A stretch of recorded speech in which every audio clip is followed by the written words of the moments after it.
তো এই ধরনের অঙ্ক তোমরা খুব 1 মিনিটের মধ্যে কী করে করবে, ঠিক আছে?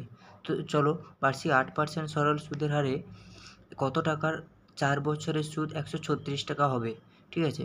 তো এই ধরনের ক্ষেত্রে তো আমরা সরল সুদের নিয়ম কি জানি, P × R × T by 100 is equal to 136 টাকা হবে, ঠিক আছে? তো পিটা আমার জানা নেই, ঠিক আছে?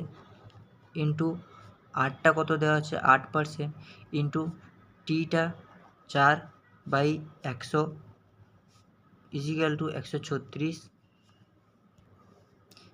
এটা কাটাকাটি করলে 25, এটা কাটাকাটি করলে 8 × 1 = 8, 8 × 7 = 56, 25 আর ইন্টু 17 সমান 425, 7 × 5 = 35।